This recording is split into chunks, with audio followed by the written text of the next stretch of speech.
turned developer. Also his brother, Samuel Asgegan.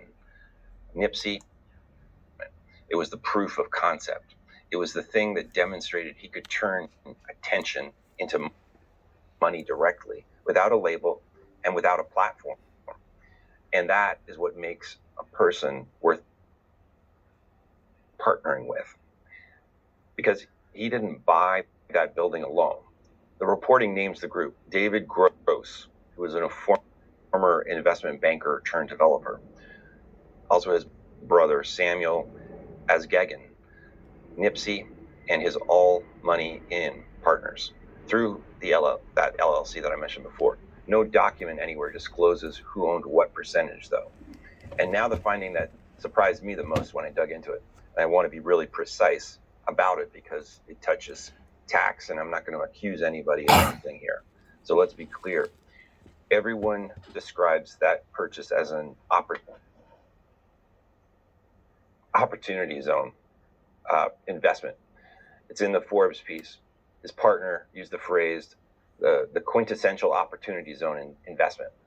Opportunity zones are a real federal program from 2017 tax law. Designated census tracts. Invest capital gains there. Get a tax benefit.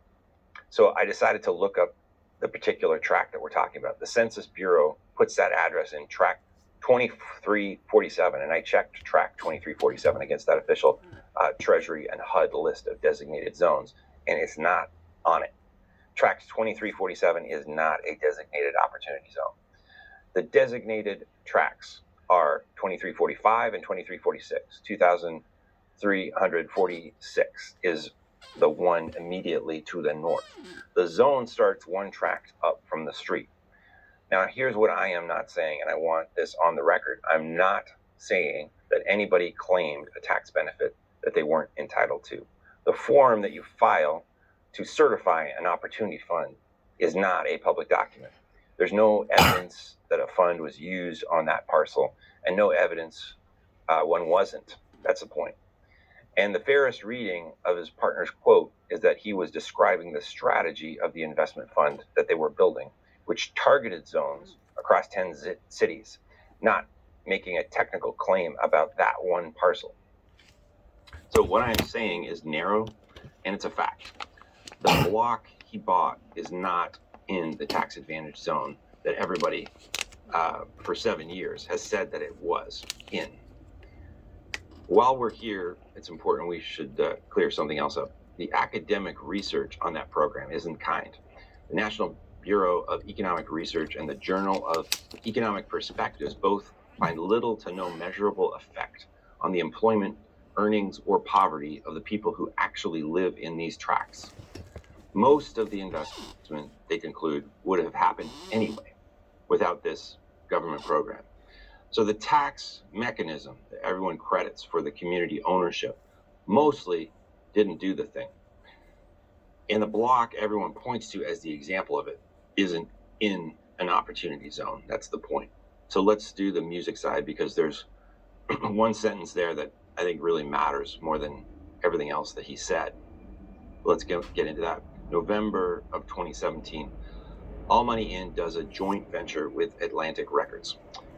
February 2018, Victory Lap comes out, debuts at number 4, 53,000 units, gets nominated for Best Rap Album. And Forbes asks him what kind of deal it is. And this is Nipsey's answer. Quote, "It's a partnership.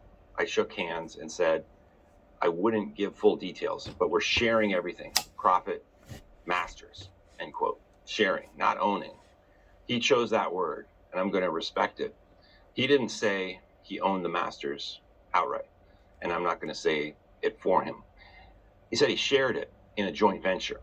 Okay, that's an important term. And he wouldn't give the terms, but look at what sharing masters, quote unquote, means against everything that we've covered on this channel. Kanye signed language that said his recordings were the label's property, in perpetuity, forever.